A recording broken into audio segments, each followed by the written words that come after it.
Hola, muy buenos días. Espero estén muy bien.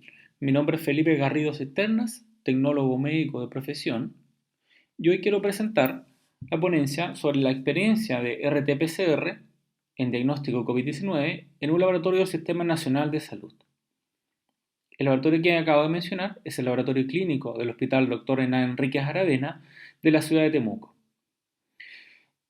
He sido invitado para presentar la experiencia que he tenido durante esta pandemia sobre el diagnóstico de RT-PCR desde la mirada del tecnólogo médico. Trabajo en el Hospital Enrique Aravena de Temuco, en la sección de Core Lab y Biología Molecular, y además soy docente de la Escuela de Tecnología Médica de la Universidad Mayor, docente de especialidad de la Universidad Santo Tomás, de las asignaturas de hematología clínica, y colaboro con el Departamento de Hematología del Colegio de Tecnólogos Médicos Regional Araucanía. Este tema abordará los contenidos relacionados a la experiencia en la ejecución de la técnica de RT-PCR para el diagnóstico COVID-19. Entre los temas que abordaremos serán antecedentes epidemiológicos de la gente y su relación con el diagnóstico mediante RT-PCR, una breve descripción de la gente y los puntos importantes a considerar para el diagnóstico de SAP mediante RT-PCR. También abordaremos los aspectos de sensibilidad y especificidad diagnóstica y los desafíos que plantea la pandemia frente al diagnóstico de RT-PCR para SARS-CoV-2. Esto es un screenshot de la página web de la Universidad de Johns Hopkins que con fecha 23 de enero del 2021 nos hablan y nos comentan que a nivel internacional se han reportado un total de 98.248.000 casos confirmados de COVID-19. De estos casos confirmados, hasta la fecha de 23 de enero que he tomado estos datos, 2.109.000 y fracción han fallecido a causa directa del virus que está afectando a nuestra población. A considerar, si ustedes ven la imagen en el slide, ya en el costado inferior, en la gráfica en amarillo, total de los casos fallecidos. También podemos conversar de que el ritmo básico de reproducción o número reproductivo básico, el llamado R0, nos da cuenta de la cantidad de personas que un huésped enfermo puede infectar. Si el R0 es menor a 1, la enfermedad desaparece después de un periodo de tiempo, mientras que si el R0 es mayor a 1, la enfermedad se propaga entre las personas. ¿Cuál es el problema de este virus? La OMS ha estimado que para SARS-CoV-2 existe un R0 que oscila entre 1.4 a 2.5. Vale decir, una persona es capaz de transmitir el virus hasta 2,5 individuos más. Si redondeamos, es 1 es a 3. Son datos actuales que nos da cuenta de la necesidad de que la población entienda del autocuidado para tratar de frenar esta pandemia. Con respecto a la situación epidemiológica en Chile para COVID-19, he recogido los datos del informe epidemiológico número 87, publicado el 18 de enero del presente año. Sabemos que SARS-CoV-2, ¿cierto?, ha sido reportado desde el 31 de diciembre de 2019, donde en Wuhan, China, se informó a la OMS de un grupo de casos de neumonía de etiología desconocida. Ya al 30 de enero del año 2020, la OMS declara que existe un brote de COVID-19 que constituye una emergencia de salud pública de importancia internacional. Y el 11 de marzo del 2020 se declara una pandemia global dada la alta propagación de este virus a nivel mundial. En Chile, la enfermedad por COVID-19 es de notificación obligatoria, debido a que es una enfermedad imprevista, por lo que todo caso sospechoso debe ser notificado de manera inmediata. En la slide, la figura presenta la curva de casos de COVID-19 confirmados y probables por el laboratorio según el día. Y al 17 de enero de 2021 se registra un total de 768.671 casos acumulados, confirmados y probables, con una tasa de letalidad que alcanza el 3%. Estos son datos recogidos desde el Boletín Epidemiológico número 87, publicado el 17 y 18 de enero del 2021. Es esperable que estos datos, si los vuelvan a revisar al día de la presentación, sigan en aumento. Con respecto a la técnica PCR y acercándonos al tema central de la presentación, la slide nos muestra una figura sobre la capacidad de testeo nacional a lo largo del tiempo con datos al 17 de enero de 2021. Primero, la técnica RT-PCR se ha vuelto una importante herramienta de vigilancia epidemiológica. Esta técnica nos ha permitido la detección precoz y la gestión oportuna de casos de personas que requieran de un servicio de salud, de asociación con vigilancia epidemiológica. A la vez, la técnica a nivel colectivo permite establecer un diagnóstico del estado de salud de una población o un conjunto determinado de habitantes.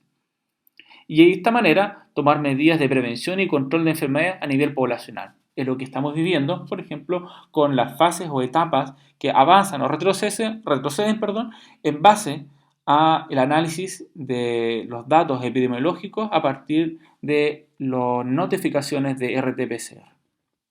Además, esta técnica es especialmente valiosa en la etapa inicial de la infección, cuando la carga viral es más baja y además puede diferenciar de otros virus similares debido a su sensibilidad y especificidad. Si nos centramos en la slide, esta figura que habla de la tasa de test semanal por cada 100.000 habitantes nos muestra que a lo largo del tiempo a nivel nacional este crecimiento ha sido exponencial y esto tiene relación con la implementación de nuevos laboratorios de biología molecular a lo largo del país y el aumento de la capacidad de testeo de los laboratorios ya existentes.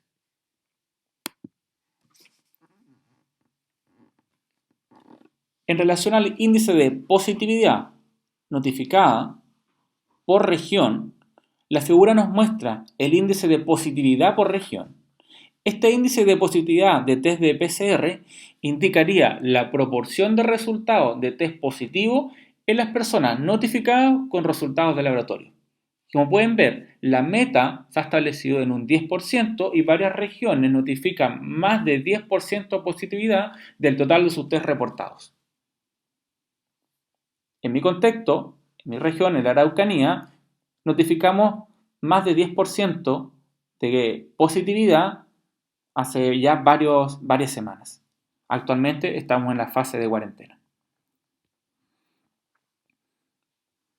En la siguiente slide quisiera compartir la relación entre los signos y síntomas y también el concepto de ventana diagnóstica para las pruebas de amplificación de ácidos nucleicos. Con respecto a los casos de COVID-19 notificados, ya sea confirmados y probables, si se fijan en el costado izquierdo del slide, de acuerdo a los antecedentes de hospitalización, figura A, y a los casos notificados sin antecedentes de hospitalización, figura B, por ejemplo, esto sería en casos de búsqueda activa o estrategia BAC conocida, se puede observar que los signos clínicos que frecuentemente se observan en los casos con antecedentes de hospitalización sería la tos, alrededor del 60% de los notificados, la fiebre en el 40% de los notificados, mialgia, lo sigue disnea, cefalea o dinofagia.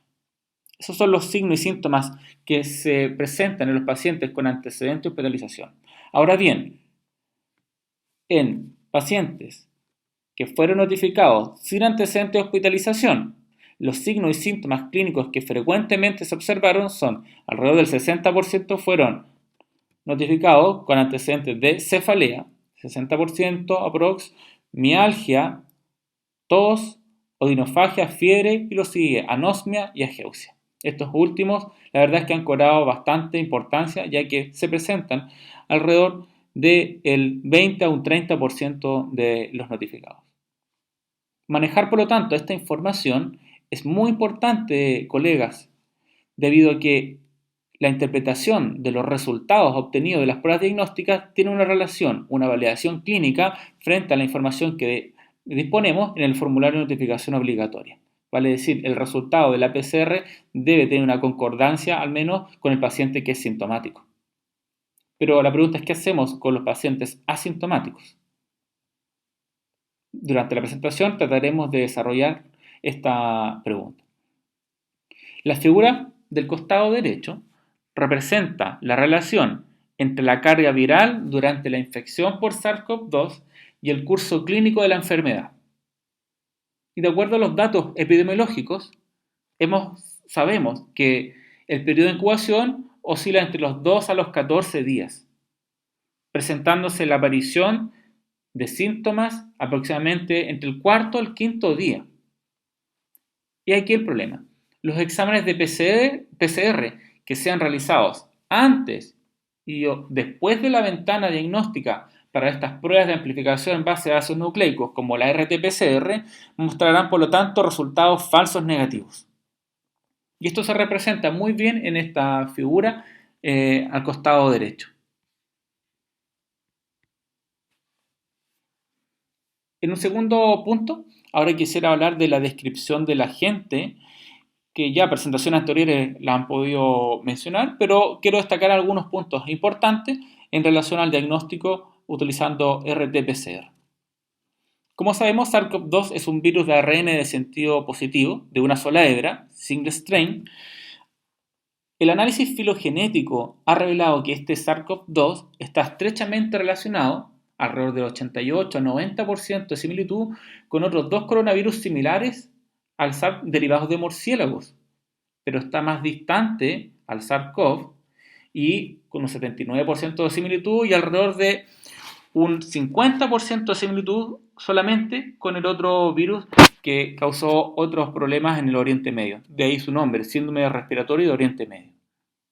Ahora bien, las proteínas estructurales que codifican para este virus son cuatro genes estructurales, que incluyen los genes de espiga o spike, proteínas S, de envoltura o E, membrana M y nucleoclápside N.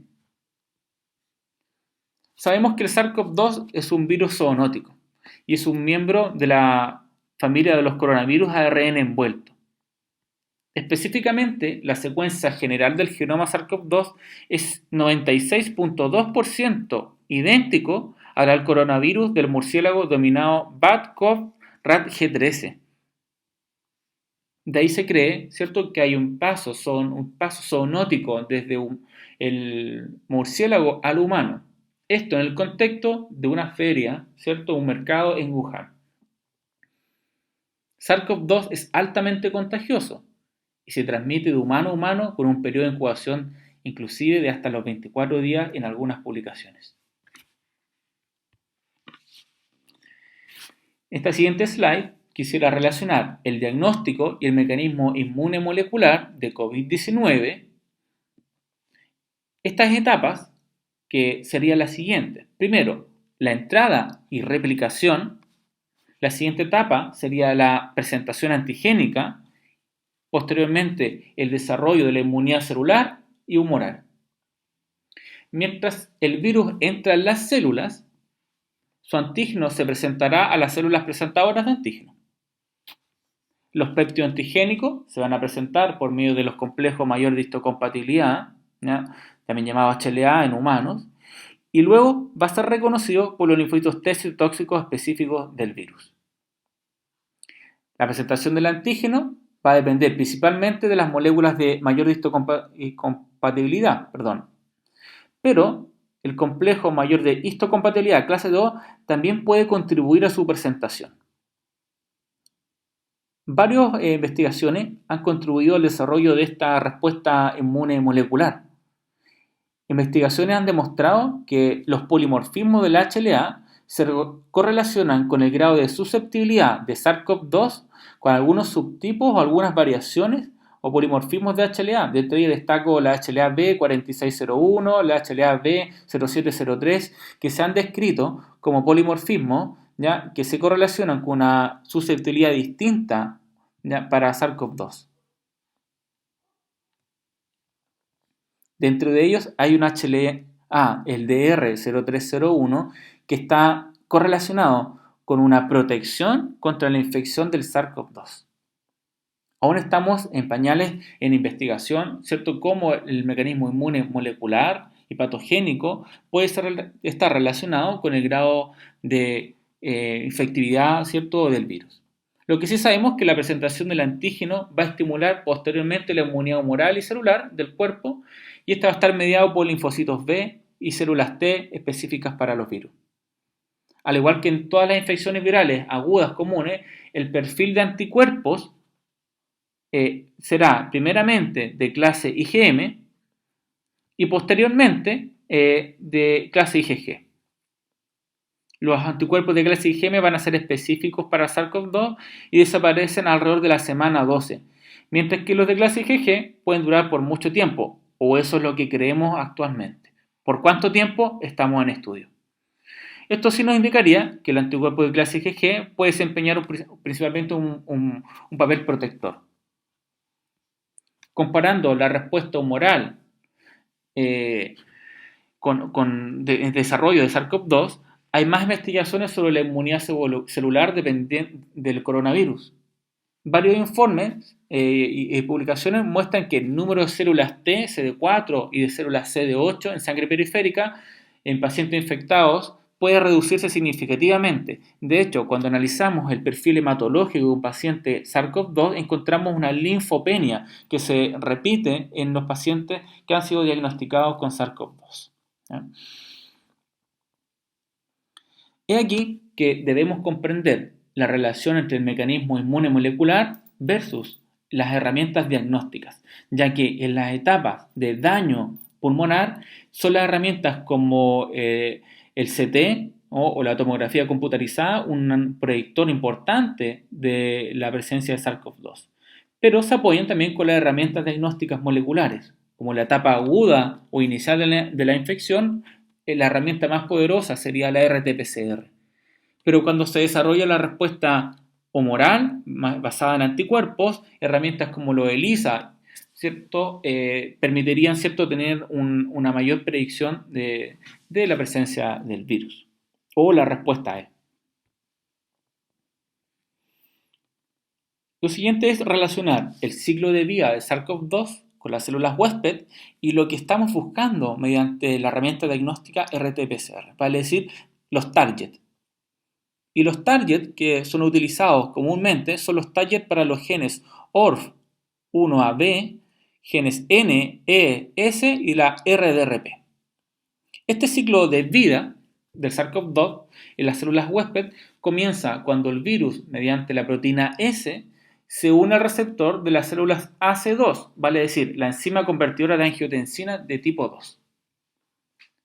La unión del virus a su receptor, ¿ya?, genera un cambio conformacional en la proteína S, facilitando la fusión de la envoltura viral con la membrana celular a través de la vía endosómica. Por favor, síganme en el esquema presente en el slide. Después de que el virus entra a la célula, el genoma del ARN viral se libera al citoplasma y se traduce en dos poliproteínas y proteínas también estructurales, después de lo cual el genoma viral comienza a replicarse. Las glicoproteínas de envoltura recién formadas se van a insertar en la membrana del retículo endoplasmático o de Golgi y la nucleocápside se forma por la combinación entre el ARN genómico y la proteína de la nucleocápside viral. Entonces, estas partículas virales germinan en el compartimiento intermedio del retículo endoplasmático de Golgi y, por último, las vesículas que contienen estas partículas virales se van a fusionar con la membrana plasmática de la célula hospedera, liberando el virus a la etapa de expansión viral. Entender el ciclo de vida de SARS-CoV-2 nos permite comprender el mecanismo de detección utilizado en la técnica RT-PCR. ¿Qué target estoy buscando? Lo siguiente es comprender ahora la técnica. ¿Ya? La técnica mediante RT-PCR. Por lo tanto, la etapa 3 de la presentación tiene relación con el diagnóstico de SARS-CoV-2 mediante uso de RT-PCR. El primer paso para detectar la infección por SARS-CoV-2 mediante PCR, va a ser la conversión del ARN monocatenario viral en ADN. Entonces, para ello necesitamos material genético del virus. Esto es a partir de la toma de muestra del paciente. Vale decir, la toma de muestra de hisopado nasofaríngeo, que es lo que actualmente utilizamos y más frecuentemente. Lo que ocurre el día primero, ¿cierto?, es tratar de purificar el material viral, el ARN viral, pero teniendo la consideración que debemos convertir el ARN monocatenario viral en ADN. También es importante considerar o tener en cuenta que en la muestra también estamos recogiendo ARN humano, ARN bacteriano e incluso ARN de otros virus. Y lo que viene, o acto seguido, sería que la muestra de ARN obtenida sea purificada y se mezcle con la transcriptasa inversa y otros reactivos más que iremos comentando más adelante para obtener cadenas de ADN, la cual podemos cuantificar mediante esta PCR cuantitativa.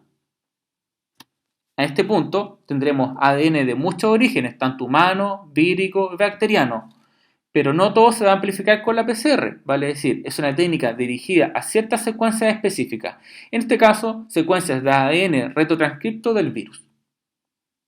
La transcripción inversa o reversa es la síntesis del ADN monocatenario, vale decir, un ADN complementario, mediante un ARN monocatenario como plantilla. Y esto está mediado por enzimas llamadas transcriptasas reversas. Los sistemas de PCR o los equipos de PCR en tiempo real mejoran ya mediante la introducción de sondas marcadas con fluorógenos la actividad de retrotranscripción del virus. Y esto lo hace utilizando la actividad nucleasa 5' de la enzima ADN polimerasa TAC o TAC ADN polimerasa conocida por todos. Si se detecta un aumento de la fluorescencia durante la reacción de la PCR, estamos frente a un claro indicio de la presencia de SARS-CoV-2. Debemos recordar que en esta prueba diagnóstica la fluorescencia es producto de la amplificación del ADN que hemos obtenido de la retrotranscripción del ARN del virus. Por lo tanto, toda fluorescencia ya superando el umbral o el threshold es considerada como una reacción positiva. Sin embargo, esta fluorescencia debe ser analizada a partir del análisis postanalítico. Para ello debemos tener claro nuevamente la detección de estos targets, los targets en los genes ORF, N, S del genoma del SARS-CoV-2. Si prestan atención en la imagen, acá se presentan los targets o los genomas ya de estos tres virus, el MERS-CoV, el SARS-CoV y el SARS-CoV-2. En el rectángulo en rojo se encuentra el genoma del SARS-CoV-2. El genoma de este SARS-CoV-2 está formado por una única cadena de ARN monocatenario que es de polaridad positiva. Tiene alrededor de 30.000 pares de base. Esta cadena de ARN se asemeja estructuralmente a los ARN mensajeros de todas nuestras células eucariotas, ya que presenta un capuchón metilado en el extremo 5' y una cola poli A en el extremo 3'. De ahí su semejanza con un ARN mensajero. Esto tiene un gran parecido, por lo tanto, al ARN mensajero de la célula huésped y esta semejanza es utilizada a disposición del virus para tomar este genoma y producirlo y generar proteínas virales. Sin embargo, a diferencia de los ARN mensajeros eucarióticos, este genoma viral contiene al menos 6 marcos abiertos de lectura en la secuencia ORF. El genoma del SARS-CoV-2 podríamos dividirlo en 3 partes o 3 tercios. Los primeros 2 tercios, vale decir más cercano a la región 5', codifican para el gen de la replicasa viral.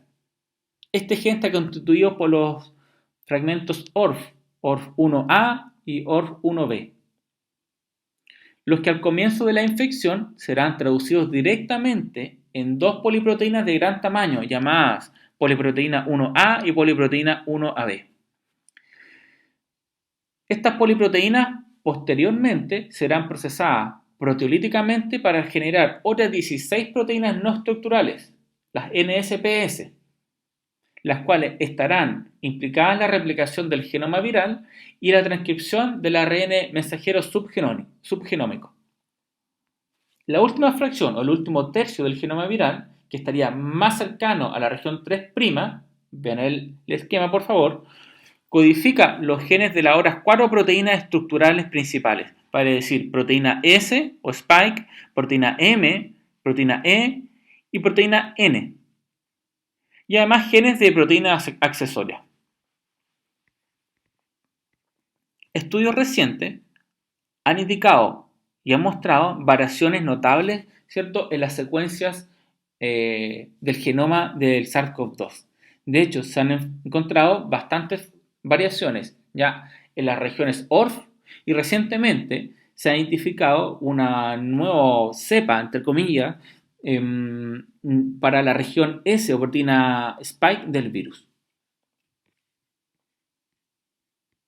Muy importante para que la PCR tenga un alto rendimiento es la calidad de la muestra. Y aquí quisiera detenerme, ¿cierto?, describiendo primero los tipos de muestra y las consideraciones en base a la técnica de RT-PCR. Primero es que todas las muestras que se deban utilizar deben ser consideradas potencialmente infecciosas. Se recomienda que todas las manipulaciones realizadas en el laboratorio de muestras que sean procedentes de casos sospechosos o confirmados de nuevos coronavirus se lleven de acuerdo a las recomendaciones de la OMS. Y lo primero es protegerse, ¿ya? Y utilizar las barreras de protección personal.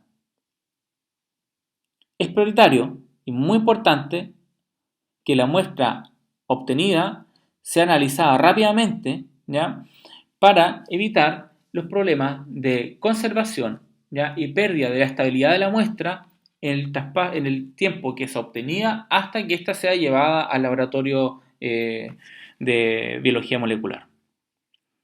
En sí, cada institución tiene un protocolo, ¿cierto?, para el transporte de muestras.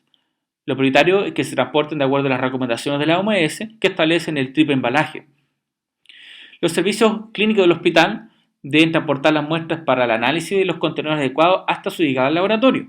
Eso es muy importante. En transportadores o coolers, ¿cierto?, que indiquen que se trata de muestras respiratorias, dado que los coolers de muestras respiratorias deben ser abiertos bajo un gabinete de bioseguridad. ¿Qué es lo que pasa habitualmente? ¿Ya? Es que desde los servicios clínicos, ¿ya?, u otros han estado o han enviado muestras junto con muestras sanguíneas. Por lo tanto, la persona que se encuentra recibiendo muestra en el laboratorio, en ventanilla, podría estar expuesto a una muestra que posiblemente esté derramada y además que pueda tener contaminación cruzada, ¿cierto?, con otras muestras biológicas. Por lo tanto, deben tener cooler exclusivo para muestras respiratorias. Y el cooler exclusivo también para transporte de otras muestras. Así diferimos, ¿cierto?, de la muestra que es para origen respiratorio o de muestras de otros tipos, sangre, líquido biológico o orina. En el caso de los servicios externos al laboratorio, estos deben enviar las muestras en contenedores herméticos, cerrados, de uso exclusivo para muestras COVID, según las recomendaciones y normas de bioseguridad para muestras biológicas, obviamente utilizando el triple embalaje. En el caso de los estafetas o funcionarios que realizan el transporte de muestras desde el servicio clínico o del servicio externo hacia el laboratorio clínico, del caso de nuestro hospital, estos deben transportarla en un cooler cerrado con un recipiente en su interior que mantenga las muestras en forma vertical y además rodeadas de papel absorbente. Cada muestra debe venir al interior en una bolsa plástica, transparente, cerrada.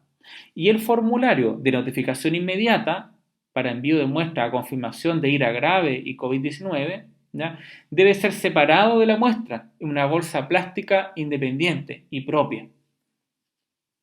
Por mucho tiempo recibimos los coolers junto a las muestras que contenían los formularios, ¿cierto? Inclusive en algunas veces recibimos muestras y utilizando el formulario como papel absorbente.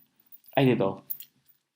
El tipo de muestras para estudio de diagnóstico de SARS-CoV-2 preferentemente es el hisopado nasofaringeo y orofaringeo, pero también podría realizarse a través de un lavado bronquiolveolar, un aspirado traqueal, aspirado nasofaringeo o lavado nasal, o bien esputo. Las condiciones para la recogida es que sea, en el caso del hisopado nasofaringeo, tórulas de dacrón o poliéster. No recibimos o no se aceptan las tórulas de madera. Esto también hemos peleado porque algunos servicios siguen enviando tórulas de madera. A pesar que ya todos sabemos que se utilizan tórulas de dacrón, algunos servicios, al quedarse sin kit de transporte de muestra, utilizan tórulas de madera. ¿Ya? El algodón es un inhibidor de la PCR, por lo tanto, eso debe explicarse al servicio o a quien sea que haya enviado la muestra para que entienda el fundamento de por qué rechazamos muestras con ese tipo de tórula. El transporte para todos los casos se realiza a 4 grados Celsius y se debe conservar más o menos hasta 5 días a 4 grados Celsius y por más de 5 días si es que ésta se congela. La verdad es que no tenemos experiencia en congelar muestras ya, de los tubos primarios y lo hacemos ¿cierto? Utilizando un medio de transporte viral que nos permite mantener la muestra idónea hasta 5 días a 4 grados Celsius. La observación es que los hisopados nasofaringeos y orofaringeos deben conservarse en el mismo tubo para aumentar la carga vírica. Y ahí está la recomendación de que se tomen ambas tórulas en ambas narinas y una tórula orofaringea y ambas tórulas se lleven al contenedor primario. Esto aumenta la carga viral. Con respecto a la extracción de ARN viral, en nuestro laboratorio hemos pasado desde la extracción manual hacia la extracción automatizada, lo cual actualmente nos enfrentamos a una alta carga, una alta demanda de muestras, por lo cual realizar extracción manual ya sería inconcebible. Pero al inicio utilizamos diversos kits de extracción manual, ¿ya? La primicia y lo que hay que tener presente es que la extracción de ARN debe ser de calidad y debe constituir un paso fundamental para el diagnóstico de SARS-CoV-2. Sin embargo, su obtención no es sencilla y debido a la gran susceptibilidad que tiene esta molécula de ARN a la presencia de contaminantes, como por ejemplo los ARNasas, ¿ya? Es por ello, ¿cierto?, que la muestra a obtener debe ser de gran calidad. Además, los pasos asociados al proceso de extracción deben estar normados bajo un protocolo para generar eluidos de calidad para cada muestra que sea recibida en el laboratorio.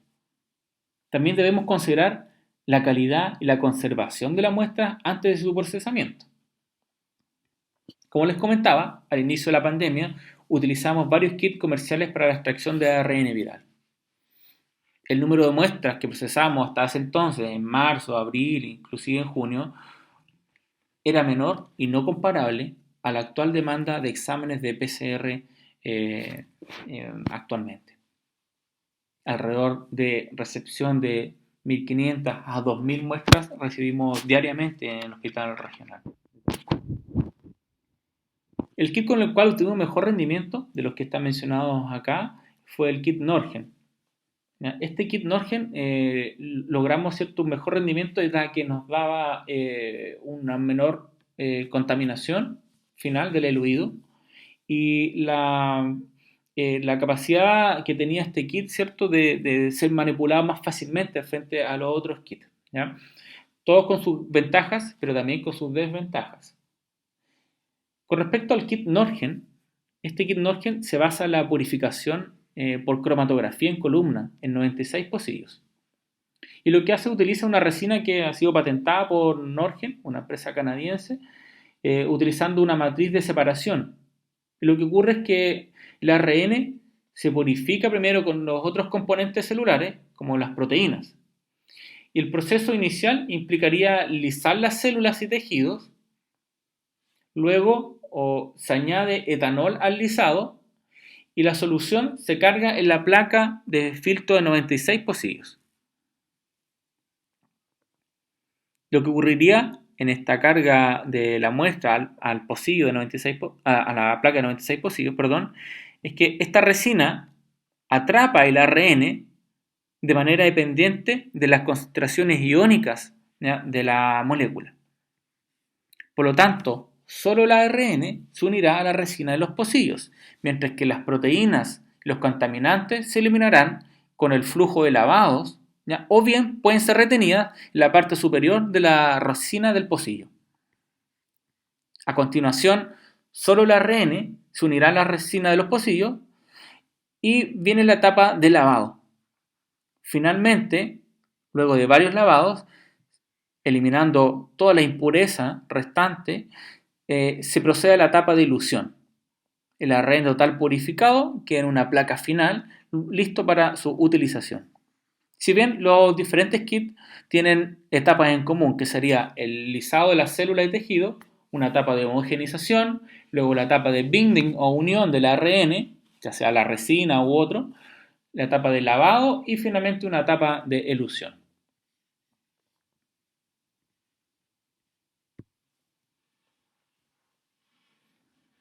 Debido a la gran demanda, comenzamos a trabajar en paralelo junto a kits automatizados o kits manuales junto con el uso de un extractor automatizado. En ese tanto utilizamos este equipo llamado M24SP de Abbott, que generaba una extracción en fase sólida utilizando partículas magnéticas. De cariño le decíamos a este equipo T-Max. Las etapas a realizar era la lisis de las células, luego la fijación de los ácidos nucleicos a una fase sólida. Vale decir, la fase sólida eran partículas magnéticas dentro del kit de extracción para este equipo. Luego la separación de la fase sólida de la solución de lisis residual. Luego varias etapas de lavado para eliminar el material no deseados. Y finalmente la elusión, que terminaba separando el ácido nucleico de la fase sólida, que eran las partículas magnéticas. Este equipo nos daba una capacidad de muestreo de 24 muestras por ciclo en 1 hora 20 de procesamiento. Entonces, a la par, trabajamos tandas automatizadas de 24 muestras, trabajamos también muestras en los kits manual de tandas de 96 muestras. Rápidamente, y debido a la gran demanda, nos vimos alcanzados de tiempo y por sobre demanda. Actualmente trabajamos con 4 equipos de extracción automatizados de otra empresa, de Bioner, utilizando el equipo Exipet 96 Lite. Estos equipos permiten una capacidad de proceso de 90 muestras por ciclos de 48 minutos. Esto logró aumentar la capacidad de proceso del laboratorio, pero si bien el proceso de extracción es automatizado, la carga a la placa de extracción debe ser realizado por el tecnólogo médico. Ya es el paso 1 al paso 2 del slide, de la figura que les presento en esta diapositiva. Esta es una etapa crítica, ya que la contaminación producto de la carga de muestra es un factor muy importante y puede generar falsos positivos. Y para minimizar este error, que es un error de operador, en el laboratorio del Hospital Hernán Enrique Aravena seguimos las recomendaciones del ISP en cuanto a que este proceso debe ser realizado por 2 tecnólogos médicos. Un tecnólogo médico está a cargo de cargar la muestra, ¿ya?, en la placa de extracción, y el otro tecnólogo médico es el testigo de carga. 2 tecnólogos, uno carga y el otro es testigo que realmente esté cargando el paciente X, código 25, en la posición A4. Esto permite, ¿cierto?, que la carga, ¿cierto?, sea confiable y el resultado, ¿cierto?, tenga esa calidad esperada. Una vez que tenemos obtenido el eluido, se procede a preparar la mezcla de reacción y cargar la muestra en la placa de reacción del equipo termociclador. En esta diapositiva les presento un ejemplo de uno de los tantos kits de amplificación que hemos utilizado. Aquí se presenta el equipo Tacman Fast Virus el kit Taqman Fast Virus, que tiene una mezcla-reacción para la identificación de 3 genes virales, como pueden ver. Los genes N, S y ORF. Y utiliza un control como gen constitutivo de la molécula de ribonucleoproteína RNP. Los pasos a seguir son los siguientes. Primero, se prepara la master mix de acuerdo a las recomendaciones del fabricante. Aquí, ¿cierto?, les muestro la mezcla de reacción. 6.25 microlitros de la master 2X, ¿cierto? 1.25 microlitros para cada uno de los partidores, ¿ya? Y agua libre de nucleasa o agua de biología molecular, 11.25 microlitros. Entonces, esto se multiplica por el número de muestras que se van a trabajar y además debe incluir los controles. Nosotros, al menos por placa 96 pocillo, utilizamos 3 controles negativos, ¿ya? Un control positivo de extracción y un control positivo de gen. Entonces, estos pasos a seguir, que sería preparar la master mix y luego dispensar la master mix en la placa de amplificación. Para este kit utiliza 20 microlitros de master mix, ¿ya?, dispensada en cada uno de los pasillos. Recomendamos utilizar obviamente pipetas multicanal o bien automatizadas para minimizar, ¿cierto?, el error de pipeteo. Esta etapa del proceso analítico de PCR ocurre en una sala llamada área de master mix.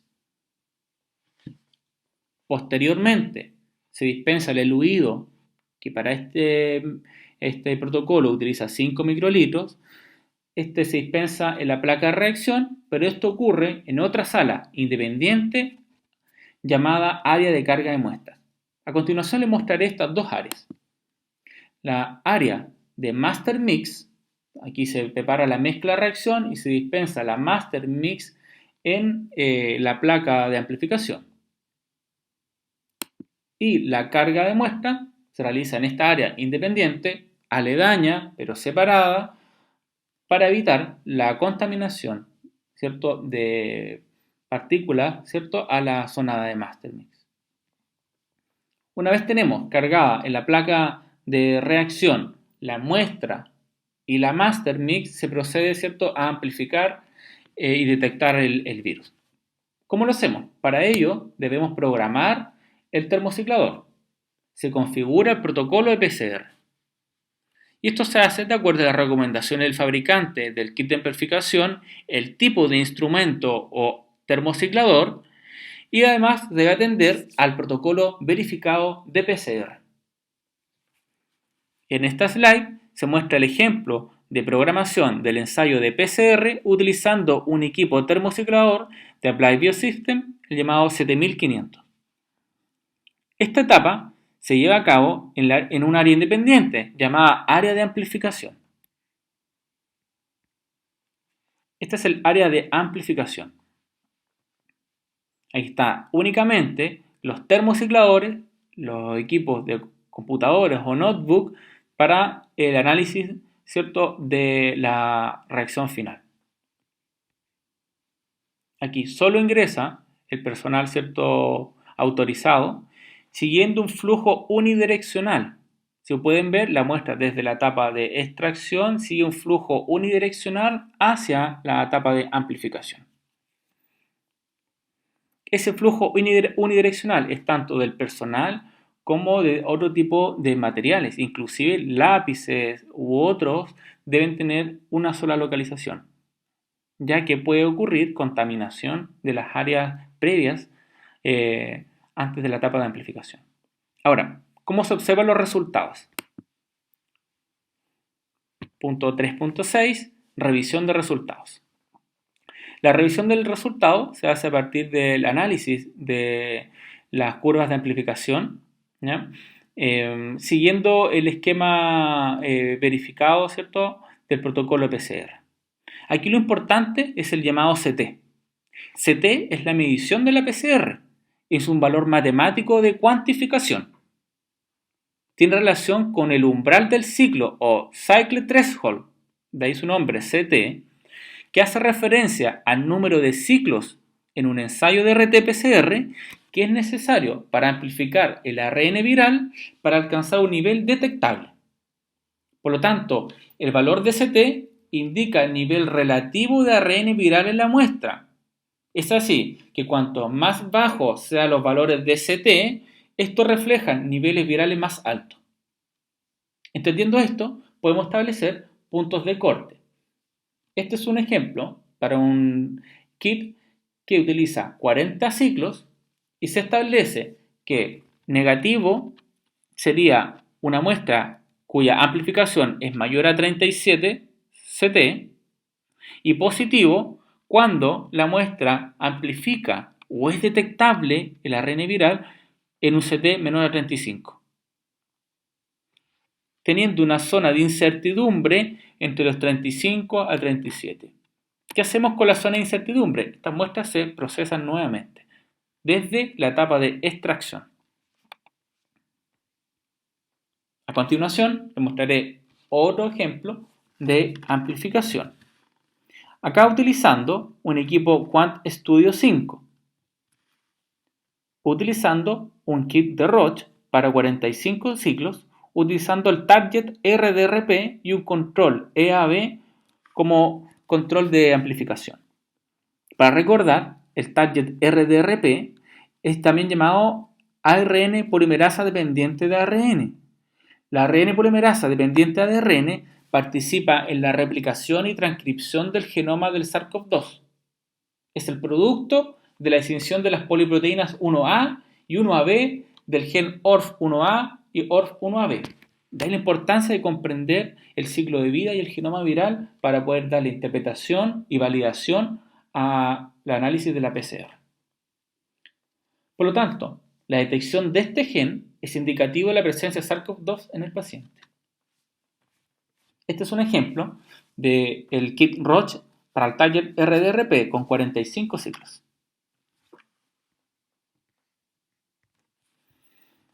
Este es otro equipo que utilizamos, un equipo ahora llamado StrataGen, con el mismo kit, ¿ya? Para el mismo target. Acá el punto de corte se estableció en 39 ciclos, ¿ya? O CT menor a 39 para establecer un resultado positivo, o bien CT mayor a 39 para establecer un resultado negativo.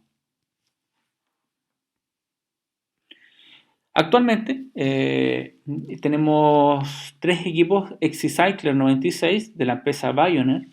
Este equipo cuenta con una imagen de recepción de luz polarizada. Actualmente yo estoy en la etapa de capacitación para este termociclador. Están instalados los equipos, están en la etapa de verificación e implementación, ¿ya? La gracia de este equipo, lo que nos han podido explicar es que este equipo óptico utiliza una tecnología patentada por Bioneer que mitiga un poco el problema de luz refleja, ¿ya? Permitiendo una cuantificación precisa y la discriminación de otros objetivos. La tendencia de Bioneer es tener una plataforma de diagnóstico molecular, ¿ya? Para varios tipos de muestras.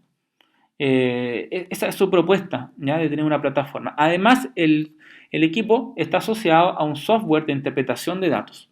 Lo que haríamos previamente en la interpretación de datos, esto lo haría a través de un software.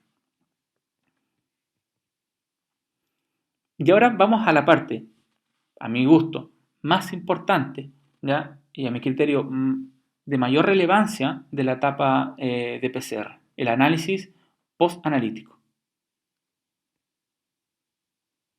que tiene relación con la etapa de validación de resultados e integración del resultado obtenido con la información clínica y además utilizando el formulario de notificación obligatoria. La integración clínica del resultado obtenido no es solo tan importante para la biología molecular, sino para todas las áreas del laboratorio. La validación no es solo marcar F9 y validar, como se ve en la imagen del costado derecho inferior. No es solo validar, no es solo apretar un botón. La validación, en el caso de la biología molecular para SARS-CoV-2, tiene relación en tener una relación entre el CT obtenido y los síntomas. Entre el CT y si se trata de un paciente con contacto estrecho. Relacionar el resultado con la fecha de toma de muestra. Relacionar el domicilio y contactos. Nos pasa a veces, ¿ya? Que un paciente sale positivo fuerte con un CT muy bajo, un CT de bajo 20, y otro paciente con el mismo domicilio con un CT cercano a los 30, 35.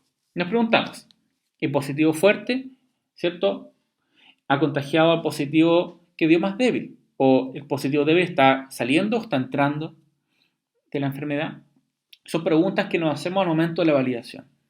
Por lo tanto, es muy importante conocer el domicilio y contactos. También relacionar la procedencia. Muchas veces, y acá en nuestra región, Temuco, nos aparecen comunidades que salen positivas. Por lo tanto, la procedencia es muy importante, ¿ya?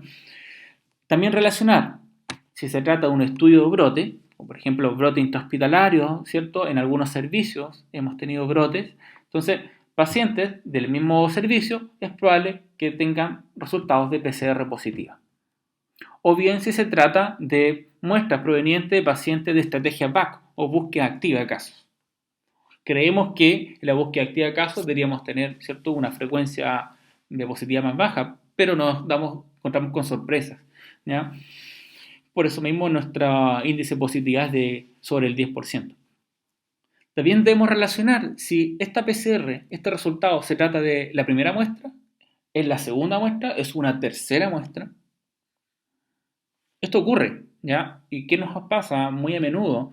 Paciente que se le toma en el CEFAM, consultorio, se agrava el paciente, ingresa a la urgencia del hospital, se le vuelve a tomar una muestra. Y en el mismo día podríamos tener al mismo paciente analizándole haciendo su PCR en tiempos distintos.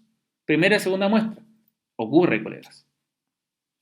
O bien se trata la muestra inicial a los 10 días, a los 15 días, como puede ocurrir en los pacientes, ¿cierto?, que están en residencia sanitaria. También debemos relacionar el resultado obtenido con los resultados previos. ¿Hace cuánto fue el último PCR positivo? ¿O el anterior era negativo y ahora resulta positivo? Concuerda.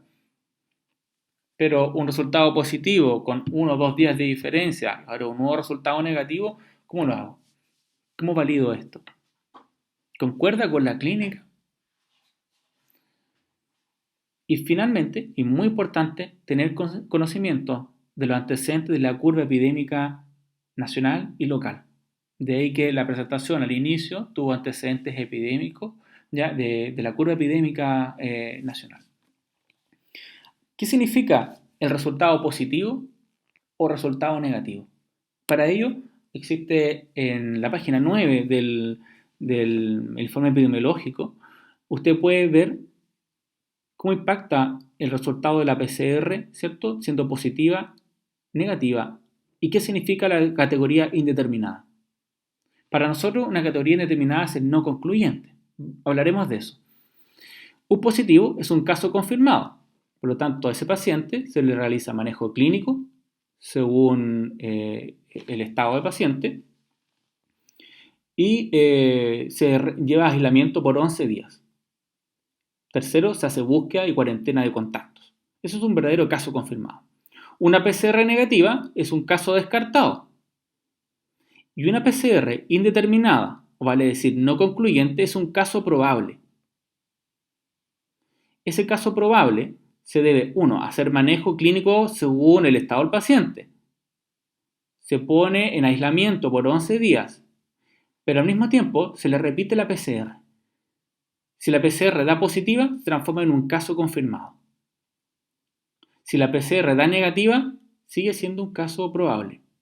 2 PCRs no indeterminadas o no concluyentes consecutivas se considera un caso positivo. ¿Cuándo cae la categoría indeterminado? Bueno, como podemos ver en las imágenes anteriores o slides anteriores, ¿cierto? Cuando el ciclo detectado, el CT, está en el borderline. Si el punto de corte es 37, cae en 36.9 o 37.2. Repetimos, vuelve a caer en esa condición. Se nos informaría como no concluyente indeterminado.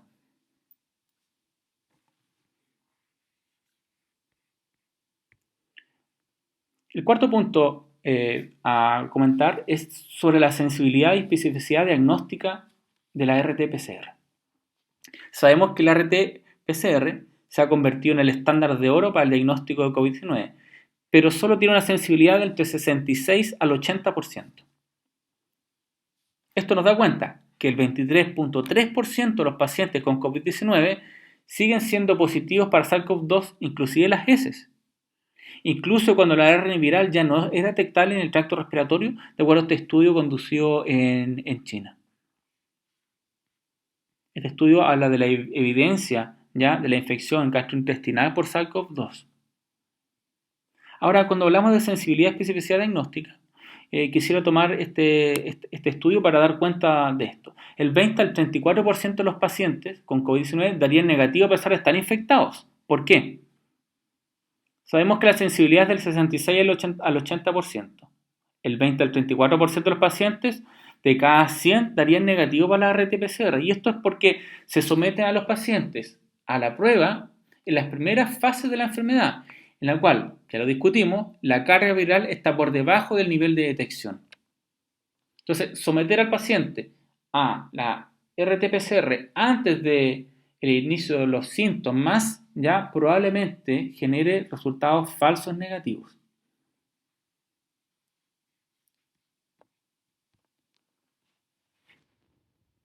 Este estudio, ya retrospectivo de 301 pacientes de COVID-19 confirmados en Wuhan, China, en el cual se utilizó muestras respiratorias altas, hisopado nasofaringio y también orofaringio, a las cuales se les realizó RT-PCR.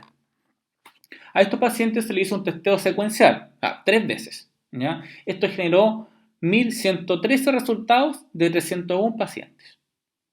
Y luego de 4 semanas, vale decir, más de 28 días, el 26.3% de las muestras siguieron siendo positivas. Entonces esto me hace pensar, a ver, después de 4 semanas, 28 días, ¿una PCR puede seguir siendo positiva? Sí, en el 26.3% de los pacientes, de acuerdo a este estudio. Cuando hablamos de estimación del falso negativo, ¿ya? En este estudio de 301 pacientes, 70 de ellos, el 23.3%, tenían los registros de 3 ensayos consecutivos con resultados negativos para las 2 primeras pruebas. En estos 70 pacientes, 21, vale decir 30%, tuvieron resultados positivos por tercera vez. En los pacientes mayores de 65 años, tuvieron una tasa positiva por tercera vez más alta, 32%, que los pacientes más jóvenes, un 29%. Y aquí lo importante, en 74 pruebas, de las cuales se logró parear 37, entre hisopos de garganta y hisopos nasales al mismo tiempo, los hisopos de garganta negativos seguidos de un hisopo nasal positivo fueron el 41.3%. Un hisopo de garganta u orofaringio negativo seguido de un hisopo nasal negativo se encontró en el 58.7%, o sea, 27,46 muestras. Vale decir, la tasa de falso negativo estimada del ensayo de RT-PCR con muestras de hisopos de garganta es del 41.3%. ¿Qué nos dice esto? Que si usted hace PCR solo utilizando hisopos orofaringios, el 41.3% va a dar negativo. Súmese a que la muestra no haya sido tomada correctamente. Lo ideal y lo que se ha logrado mayor rendimiento y sensibilidad ha sido tomar hisopos nasofaringio de ambas fosas nasales, ¿ya? Más un hisopo orofaringio y todas estas hisopos, introducirlo en el mismo vial, en el mismo tubo colector. Eso aumenta la carga viral, eso aumenta la sensibilidad. Si usted lo hace solamente de una muestra o acepta una muestra de hisopo de garganta, el 41.3% va a resultar falso negativo.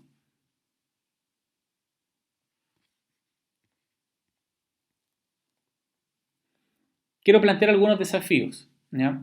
Y es que a medida que los virus mutan y se propagan, es necesaria la especificidad tanto para el virus actual como para las mutaciones futuras y otros virus.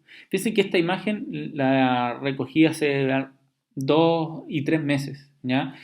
Esta es una slide, una screenshot de la página NextStrain que recoge la información filogenética de los aislamientos de virus a nivel mundial, de los cuales se pudo hacer secuenciación, ¿ya? Y la divergencia, ¿cierto?, que existe entre estos virus es impresionante. Siendo el mismo SARS-CoV-2, se ha visto varias mutaciones relacionadas. Ahora en noticias aparecen mutaciones, ¿cierto?, de la proteína S, pero la verdad es que la proteína S y esta nueva cepa hace rato la conocíamos, ¿ya? La diferencia genética entre poblaciones divergentes pueden implicar mutaciones silenciosas, lo sabemos, que no tienen ningún efecto sobre el fenotipo. O también pueden dar lugar a cambios morfológicos o fisiopatológicos significativos. A eso le llamamos divergencia genética. ¿Hasta qué punto este virus podría tener una divergencia genética que lo considere como una nueva cepa? Planteamos las preguntas y ¿estaremos preparados para eso? Con el rol del tecnólogo médico quisiera ir cerrando la presentación. Y creo que la imagen, la foto representa, ¿cierto?, cómo nos vemos como profesionales de laboratorio frente a esta pandemia. Y cómo yo creo la sociedad ha visto el protagonismo y el rol que ha tenido el tecnólogo médico en la contingencia. Y quiero rescatar el extracto de la promesa del tecnólogo médico que dice, sin olvidar jamás que de la honestidad y diligencia de mi acción dependerá la vida de otro ser o el alivio de sus dolores. Más que nunca, el rol del tecnólogo médico, ¿cierto?, y las acciones que ustedes realicen, que estamos realizando, valían nuestro rol profesional, valían nuestro rol en la sociedad. Contribuimos en la gestión del proceso y en la determinación del diagnóstico. Como dice un queridísimo colega, doctor Saror, Luis Saror, somos el pilar de la medicina. Sacamos este pilar y se nos cae la medicina. Somos el sustento científico. En esta editorial de Gutiérrez, Antonio Buño cita lo siguiente: el profesional de la medicina laboratorio ante la pandemia por COVID-19. Y comparto plenamente esta reflexión porque no solo trabajo en el área clínica, sino también en el área de docencia. Y si algo me deja esta experiencia en trabajo en diagnóstico de COVID, ¿ya?, y trabajar en contingencia, es que voy a poder formar mejores tecnólogos médicos, ¿ya? Poder tener este compromiso de entregar una mejor formación. Porque, como dice este comentario, y me permito leerlo, dice lo siguiente: nuestros predecesores nunca nos contaron cómo enfrentarse a una situación así, ni tampoco lo estudiamos en la universidad. Es momento de estar todos unidos, no solo como a nivel de la medicina del laboratorio, sino con todos los profesionales de nuestros hospitales y centros de trabajo. Pongamos todo nuestro esfuerzo, todo nuestro mejor saber hacer en marcha y confío que cuando pase esta inusual situación sepamos reflexionar para aprender de nuestros errores. Será la mejor manera de estar bien preparados para la siguiente. Varios autores ya predecían que iba a venir una nueva pandemia, ¿ya? Por lo tanto, reflexionemos, ¿ya?, demos lo mejor de nosotros para estar preparados para una próxima pandemia. Le agradezco su tiempo, ¿ya? La presentación estará disponible. Un abrazo a todos. Comparto ahora la imagen de este hermoso equipo de trabajo, del cual soy parte, tecnólogos médicos del Hospital Regional Temuco, con el cual comparto día a día y destaco su tremenda entrega y compromiso en esta pandemia, y no solo en esta pandemia, sino que destaco siempre su entrega al servicio de la comunidad. Muchas gracias a todos. Un fuerte abrazo.